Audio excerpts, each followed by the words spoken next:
Thank you for joining and welcome to another episode with Azim Sahir, a human capital specialist who has designed this podcast to inspire people to live meaningful lives and to pursue their passion. This is Season 8. In this podcast, Azim gives a laid-back look at the important aspects of life and business through the lens of emotional intelligence. You will learn how emotional intelligence can influence your success in both personal and professional life. You will hear key life lessons and tips from prominent personalities, business leaders, entrepreneurs, EI practitioners, and executive coaches from all over the world. You can also watch the video version of this podcast on his YouTube channel. So sit back, relax with a cup of coffee, and let's get to the show. AI Cafe with Azim.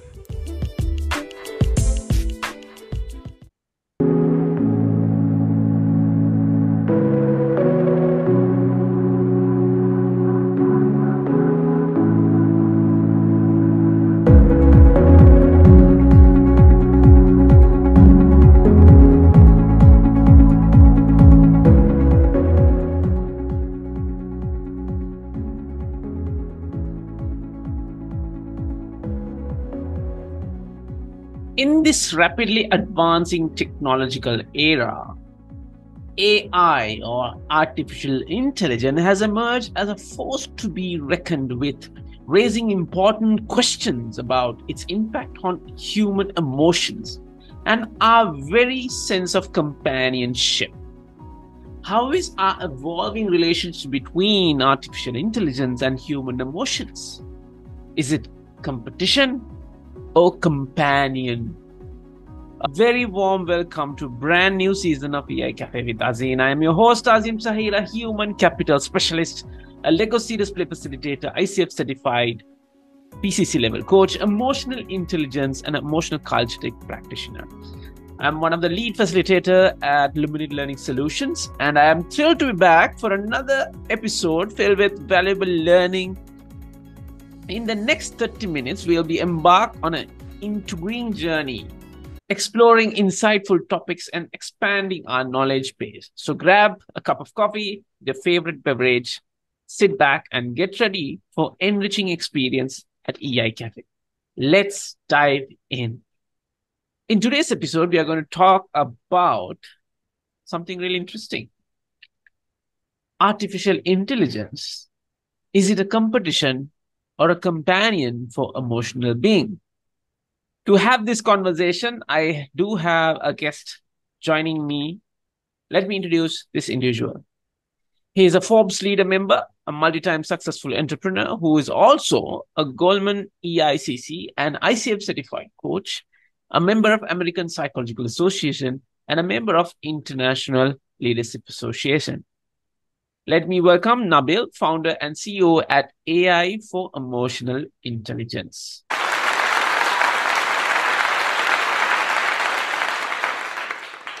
Nabil, welcome to the cafe.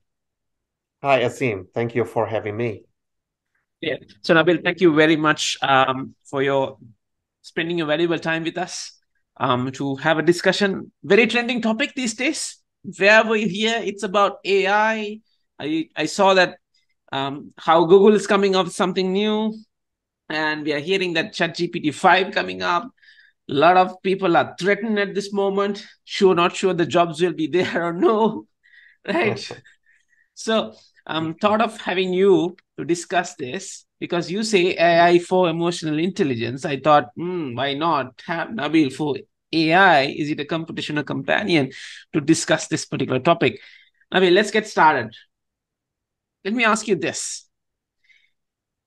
We know what AI can do now. We have seen people are exploring it. The question for you to start off is, can AI truly replicate human emotions and relationships? Or is there a fundamental difference between these two? What do you think? Okay. So let me start by saying something around technology and AI, because some people are embracing it, other people are still afraid of it. and they both have, I mean, both categories have their own reasons, right? And I worked with education with schools within the education system for many years, and I could see the impact of education in the learning and teaching process. So, for example, the way I learned math in the past is completely different from how my kids are learning math with their Chromebook, with an e-learning program. So, when this revolution started, everybody, like what's happening with AI, we had people promoting it because they could see the positive side of it. Oh, okay, so let's take education beyond like the classroom walls, and let's give other students from remote countries same access to education as a student in the US or in the UK. And some other parents, including myself, had my concerns like, what are you gonna give my child a tablet and be exposed to the internet? So immediately my brain went to the negative side, thinking about, oh no, my child is gonna be watching YouTube videos, playing games, soccer game, and get distracted instead of doing education. So that's what happened. But my mindset didn't stop education from evolving within the technology sector. So same happening with AI. And now it's interesting because AI is involved in human interaction, relationships, and now we're talking about emotional intelligence. So I know it's even more complicated because the fact that like the leaders in emotional intelligence in the past 20 years works really hard on introducing the concepts and getting people to accept that there is something called emotional intelligence, not just, it's not a weakness. Talking about emotions, not weaknesses. It's something solid and valid that leaders should consider. And now we haven't even given the time to digest emotional intelligence. We added artificial intelligence to it. So there's a huge confusion, and and I don't blame the people, honestly. So to go back to your question about like if AI can replicate the human emotion. So we need to differentiate between the two like categories. First of all, AI is a tool. It's being created by humans to fulfill some needs, and it's gonna be involved in the human life. And by the way, AI exists to stay, so it's gonna stay. We have to deal with this, right? Whether in a negative or a positive way, but we have to accept it. So the future of AI is the fact that the human is going to like evolve it around what? Around our needs, around our objectives, and what we want to do with it. So AI, like any other technology, for me, is a tool that we need to use to make our life easier and simpler. So when it comes now to human emotions and relationships, those are complex and multi-dimensional, if you want to call it that way, because they involve a combination of cognitive, psychological, social factors, and they are really deeply rooted in our human biology. So for example, if we talk about the most common emotions in every culture or society, which are like happiness, anger, sadness, etc. So these are coming from like shared experiences, from like a combination of cognitive and psychological reaction from our history, how we learned about happiness, how we learned about sadness, etc. So AI, from this standpoint, is just like an engineered system designed to process some information that we feed to it, so it can understand whether our emotions are related to sadness, to whatever category or Mm. whatever label, sadness, happiness, disgust, surprise, etc. So, I'm not if I if I answered your question, but I guess we should keep the two things separately. So Mm. humans cannot do certain things that machine can do, like processing a huge amount of data, and we need to accept it. And the machine cannot replace the human being because it's more complicated than an effective computing, like many other people are Yeah. advanced now as a Got technology. it. Got it. I think one thing I'm not going to really pick it up is you mentioned that AI is to stay. So we need to adapt to it. Um, One thing I really see the commonalities between is algorithm. AI it has its own algorithm, and we also have here our algorithms in our heads, right? Yeah, When we connect, like how the chemicals works, I think it's a very valid point, Nabil.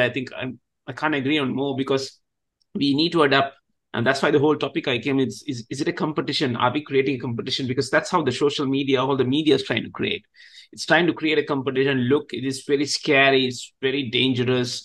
You know, um, and people are like worried about it, whether their jobs will be lost.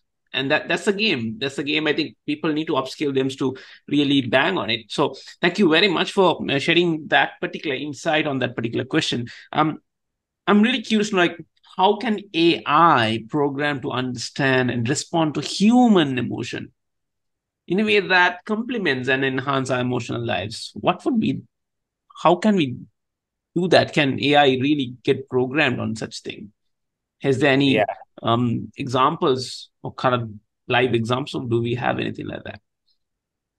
yeah. Well, AI it is no different from the classic like programming the engineers did with the computer. Like they stored information, and whenever Mm, they needed that information, they looked for it and they retrieved it.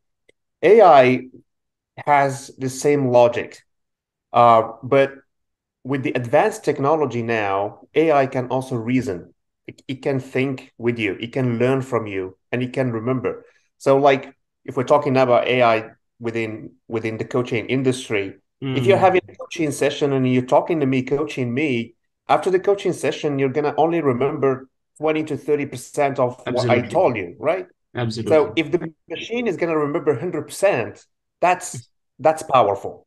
Yeah. So I don't want to go back to the previous point about why we're fearing technology and Mm, why we're not using it as a tool, leveraging mm, the power of mm, AI. But this is a system. We are training this system to understand our behavior, our culture, our emotion, and we're asking it to help us. mm, That's all. Like, mm, hey, I'm gonna talk to you, so you can be recording this call, for example, and the machine could be listening to our conversation, and the machine could be taking notes and listening to everything I'm saying or you're saying, right? So that's 100% information the machine is storing, and whenever you mm, ask it a question about what I said, you get that information back. mm, So, in terms of how we do this or how data scientists and developers do this. They work on certain aspects of machine learning by using like natural language processing. And with this, it's a system that's trained around some data sets of human behavior and human language. And every time you ask the machine to analyze a certain sentiment, it goes back to what we call historical data. It goes mm, back to what happened in the past and tries to give you a prediction of what could be happening now. So that's why AI is not 100% accurate. AI is just using some data from the past mm, to match situations and say, hey, based on the information I have, what you're sharing with me is telling me that this is a positive sentiment or negative mm, sentiment, something mm, like that. And we also see, for example, through smartphones and different technologies, that AI is being used as a facial expression analysis.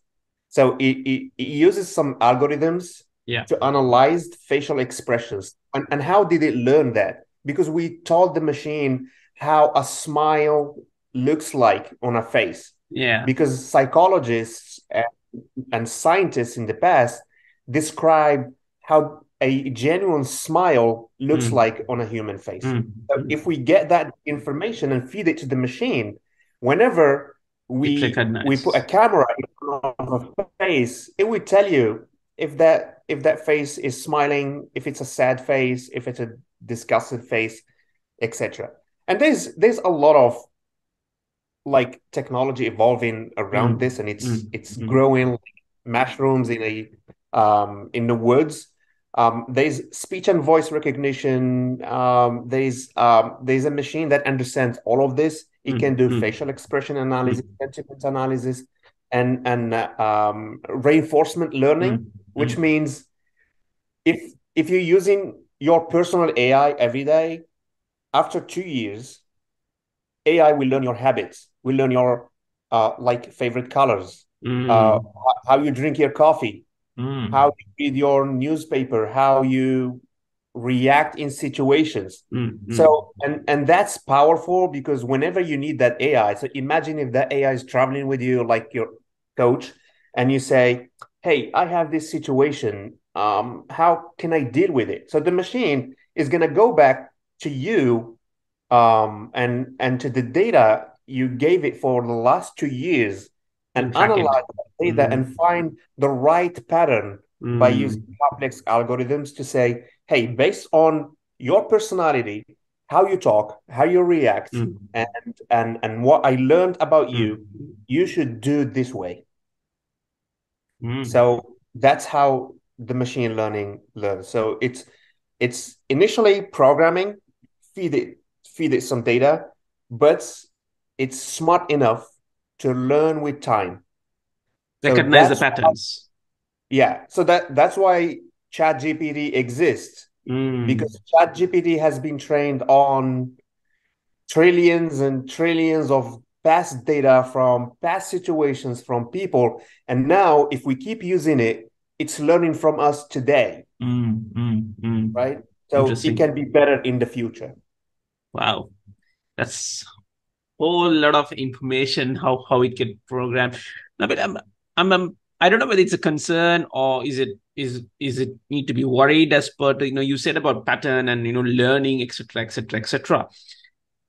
How can we ensure that the use of AI for emotional support is ethical? Now, you said about mentioning the pattern. Do you think any unethical can element comes in? Can you give advice? I'm just bluntly asking. Okay, based on your past experience, I think you should suicide yourself. I Yeah. don't know. I'm just blindly thinking. Yeah. I'm just blindly thinking because you said recognizing pattern, right? So the privacy or the autonomy of individual seeking support, can that be a threat? Right. So that's a very good question. It's a great point. And it's the same like for every industry when it Mm. comes to using technology. So like if you go to a public school and you say, you want to use technology in the classroom, they're not going to use any technology. They're going to take into account safety, who programmed that technology, and what background they have, etc., etc. Same for AI. So AI, if you want to use a tool, deploying AI, you need to consider certain factors. Mm. Um, One of these is how accurate and reliable this tool is. So what kind of information is providing, and how like personalized and customizable this information is. So, like what you said, I can come and talk about some anxiety symptoms, and you say, and the AI would say, you might be at risk of killing yourself. Call Mm. 911 or go and see therapist. I'm not sure all industries are programming their technology around that, but we need to be careful when it comes to using technology. We need to take into account some ethical consideration. And who created that technology? What data they use? Is it science-based? Has it been created? If we're talking about human behavior, obviously. If we're talking about banking or customer service or supermarkets, that's a different story. But here we're talking about sensible information shared by an individual. And we know by facts that clients, students, employees prefer to talk to technology rather than to a line manager or teacher, because they can trust the machine. They can tell what people cannot hear.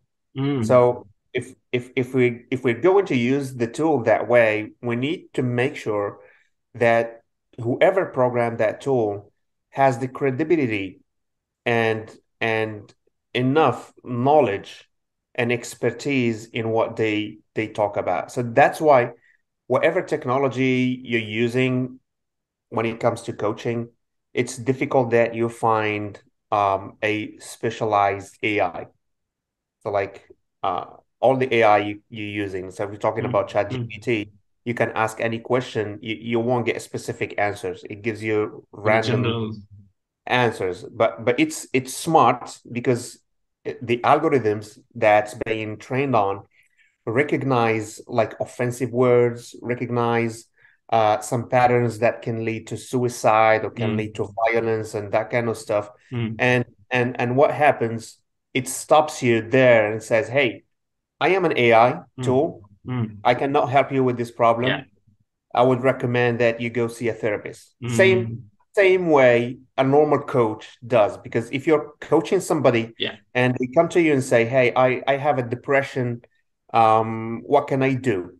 Right? You're not going to prescribe medication for them because it's not your job. You're going to direct them to specialists to do that.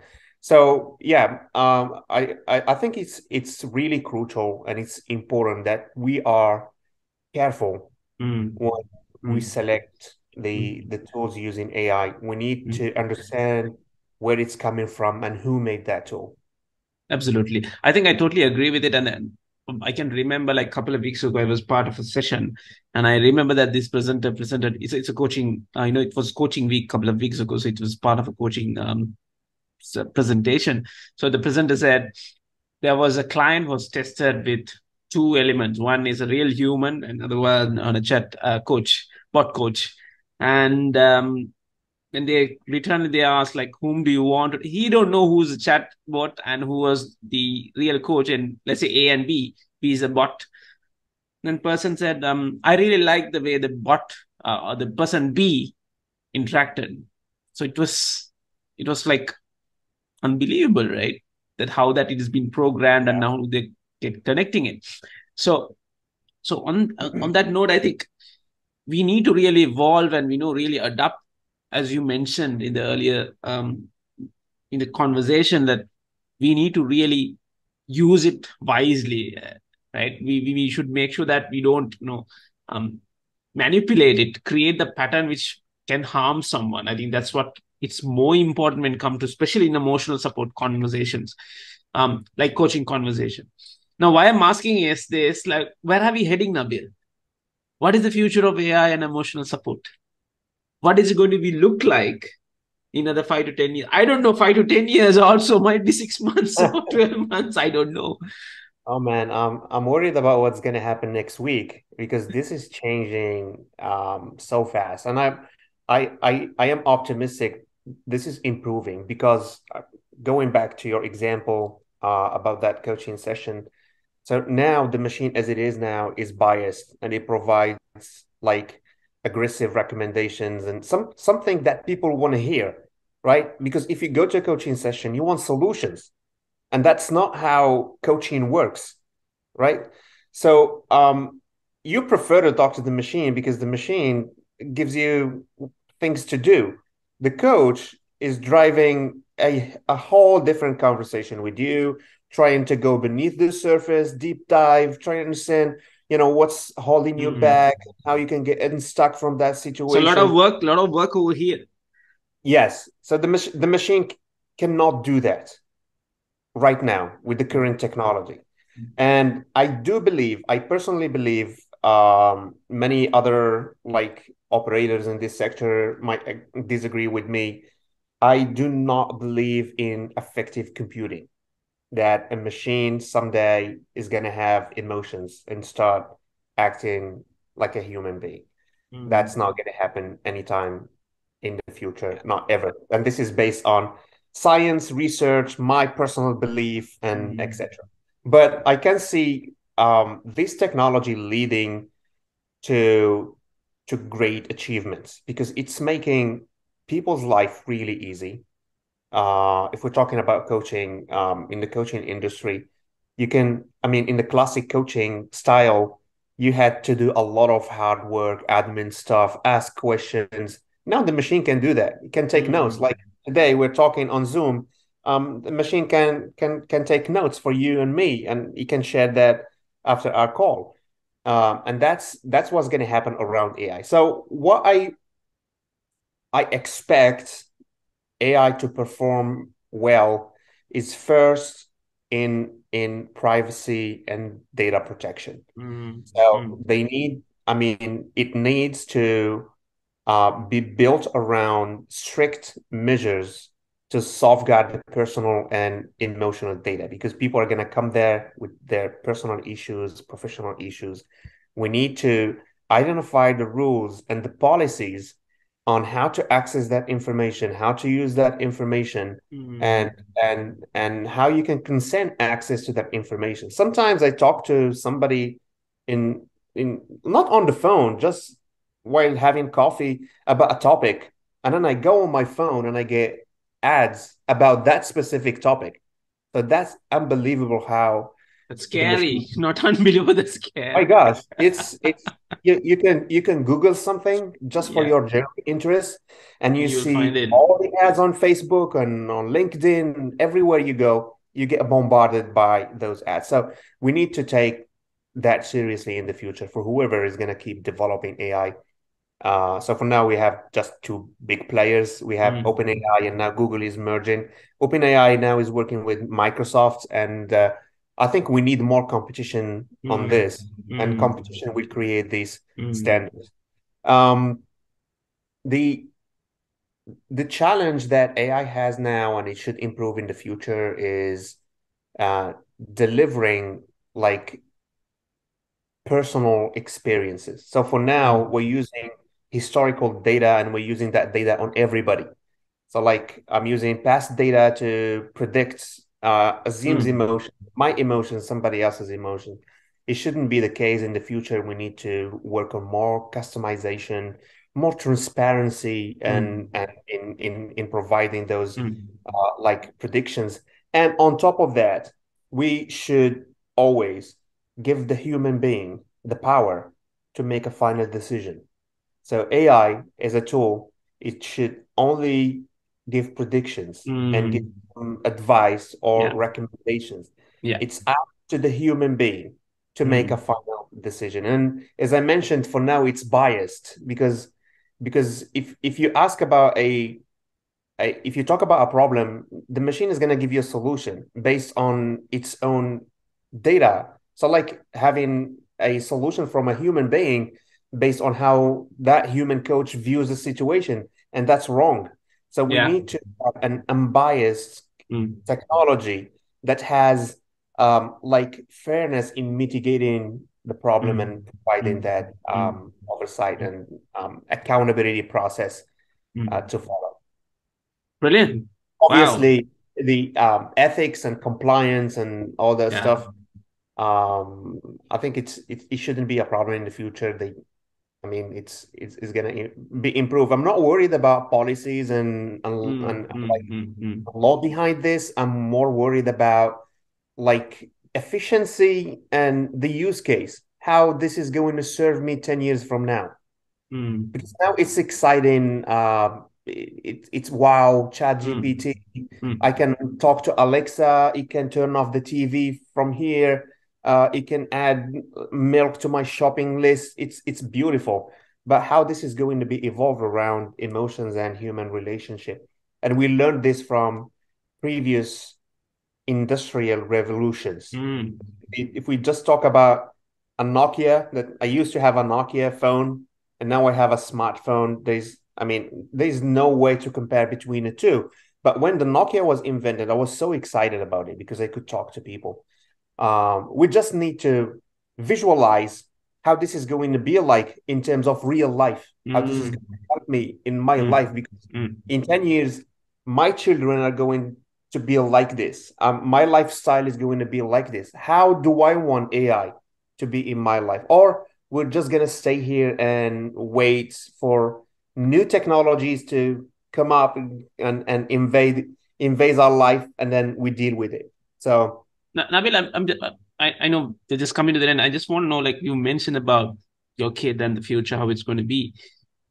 Do you think the future generation going to lose the connectivity with the people and they're going to connect with AI? Just a quick one. yeah. There are high So chances. So, as I said, the problem we have now, and I'm talking about the education system, we are not educating our children on becoming digital citizens. We're using policies and curriculum just to mm, show them how to use the computer wisely. Don't go mm, here, don't go there. Not how to use it to learn math, to learn science, to communicate. So the way it is now, it helps collaboration. So mm. like you and I can speak on Zoom and at the same time can work on a project from two different countries. And students love that. Children like that. They want to be in communication, in Mm, connection. mm, mm. And so if we don't introduce those curriculum to schools and educate our kids on how to use AI wisely, then they're gonna use it however they want. Yeah. But Agree. all what I see now is resistance to it. We're just Mm, resisting. It's a mm, system, mm. no AI, no AI, but it's coming whether we want it or not. And us, You our like it kids, or not? You like it or not? It's there coming. yeah. So they're using it through social media, through games, through I don't know. You go on in front of PlayStation and you'll be amazed about how much AI is in Mm. there. So are we gonna like jump on this trend and help our kids use it wisely in the future, or we're gonna let it control us? So that's the point. Brilliant. Brilliant. Wow. So we have come to end our conversation. So Nabil, I always ask my guest one key takeaway. You want to give the message. What would the message you want to give to the audience who are listening and going to audience, people who are going to watch this podcast? What is your message? Is it a competition or a companion? I think it's a companion created by us, developed by us, and should be fed by us. That's why we need a lot of education around it. We don't have to be afraid of it. We need to accept its existence, and we should use it wisely. Brilliant. So, ladies and gentlemen, that's the time what we have for today. My key takeaways: it's a companion, use it wisely, and educate the future generation, our kids, or the grandkids, or the next, might be the alphas, we never know. Educate what is AI and how to use it wisely. That's my key takeaway, because AI is not going to stop anywhere. It's going to evolve and grow. And we need to really adapt, make it useful for our own self and more productive. So, my special thanks to Nabil, founder and CEO at AI for Emotional Intelligence. You can get connected with him via his social media platform, especially on LinkedIn, and or if you can log on to www.ai4ei.com to explore some of his great work, what he does. I hope this session was very beneficial for each and every one of us. So, Nabil, thank you very much for spending your valuable time in the cafe to inspiring people and live a meaningful life. Thank you, sir. It's been my pleasure to be here with you and your guests. Thank you.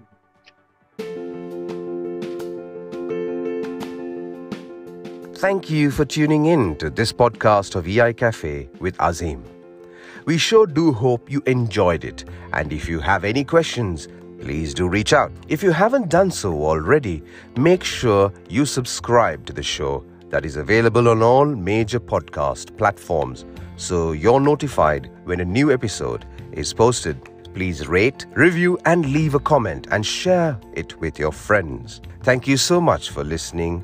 And we hope you're leaving with some great insights that can help you in your daily life. Follow Azim on social media and do write to us on topics and experts you'd like to hear from, and we will try to get them on board. Goodbye for now, until we meet again on another episode of EI Cafe with Azim.